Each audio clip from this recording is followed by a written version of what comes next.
Hello, what's up YouTube? Just wanted to record a few thoughts on some of the demo bikes I rode last week at Sturgis. First up is the Road Glide Special. Now, I had a Road Glide Standard for the week while I was in Sturgis, and I'm now a big believer in the Shark nose fairing. As a street glide owner, I found the wind protection on the highway superior, and honestly am thinking of making a switch from my street glide to a road glide. Some of the high points that I found with the Road Glide Special, first is comfort. The seating position, the taller swept back bars versus the Batwing fairing bikes provided a better, more comfortable riding experience, for me anyway. Next is the looks. I've really come to appreciate the look of the Shark nose fairing and its kind of aggressive stance. And this particular bike, the scorched orange and black paint job, it really highlighted the lines of the bike. This is not a cheap bike. With this paint job, you're looking at close to 30 grand.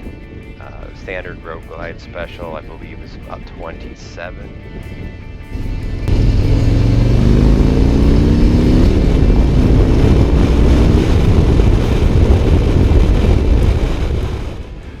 Compared to around 21 for a Road Glide Standard. Still comes in $15,000 cheaper than the CVO model. The only two downsides that I found with the Road Glide Special was one, for me at least, it needs a taller windshield. And two, you're still going to want to add pipes and probably upgrade the suspension. And last but not least, the color selection for 2019 was a little disappointing. Now here's a bike I've been absolutely lusting after, the 2019 CVO Road Glide Mako Shark. This might be the best looking bike Harley has ever produced, in my opinion.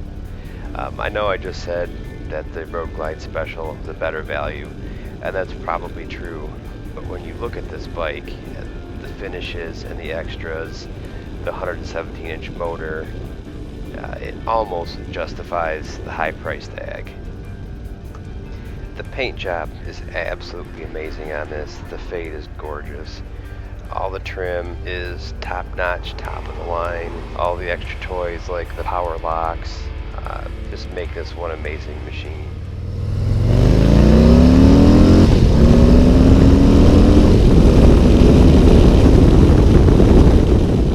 The 117 is a different animal compared to the 114.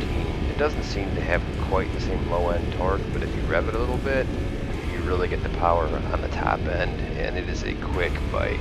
The handling with the 21-inch front wheel is a little different from the other Road Glides, but not that much. This still is a very maneuverable bike, handles well, track straight is narrowed down the road. Again, the only downside of this bike is the cost. If it's in your budget, for sure, go for it. Next, I rode the 2019 Road King Special. This is just a beautiful bike, very traditional looking, very clean. Harley did an excellent job on this bike. You know, I find the looks really the high point. Without the fairing and all the extras of the Road Glide, Street Glide, it definitely handles better, steering is lighter, acceleration maybe a little better. Not a huge difference, but overall it just feels much smaller and much lighter. It is very comfortable to ride, really good seating position. The bars could be a little taller, maybe a little more swept back, but really good bike right out of the box. The only couple downsides to be on this bike really are the price at over $23,000 without a fairing, gauges, radio, nav, all the stuff we've been used to, and the fact that it could use a windshield if you're doing long distance riding. Otherwise, it's a really great package right out of the box.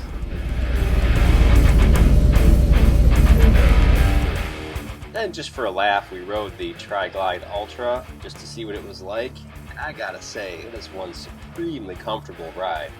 However, everything you know about riding a motorcycle, this is exactly the opposite. Turning, braking, etc. Big surprise for me was the Street Bob. I didn't have real high hopes for it when I got on, but after just a couple minutes, I found myself really enjoying the bike. Accelerates very quickly. The mini apes put my arms in a good position. It was very controllable, very nimble. The seat was comfortable, and the bike was just a blast to ride. Very different from the Street Glide that I'm used to. Really, just an overall great package for the price of $14,000.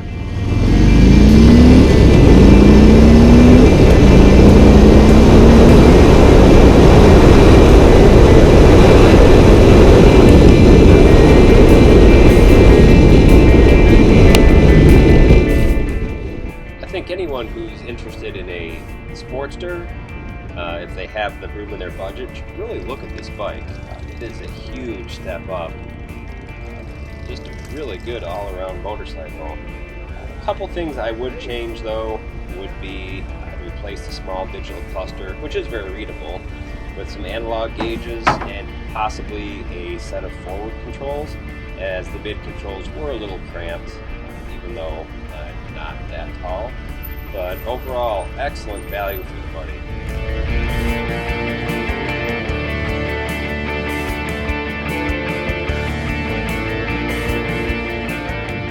Last up, but certainly not least, is the new Livewire. Harley was doing demos at Sturgis, and I was lucky enough to get 2 rides on this bike. This thing is an absolute blast to ride. If this is the future is not all bad. I know there's been a lot of people talking down about the bike, hating on it, but all I have to say is ride it. Ride it and you will believe. It's very well engineered, very well put together, fully thought out model, and it's going to surprise a lot of people when they get a chance to ride it. The range goes from about 70 to 140 miles per charge depending on your riding style, and the performance is just out of this world, nothing like any other Harley model. It'll get you to 0 to 60 in under 3 seconds, and an unscientific 60 to about 95 was also right around 3 seconds. Amazing brakes, fully adjustable suspension, and a pretty comfortable riding position actually once you're on the bike. There are a few drawbacks though. First, the price at almost 30 grand. It's about $10,000 overpriced. Second is going to be the charging infrastructure, and third, being Harley's first battery electric motorcycle, a lot of things are unproven. But overall, this is an excellent, fun to ride bike.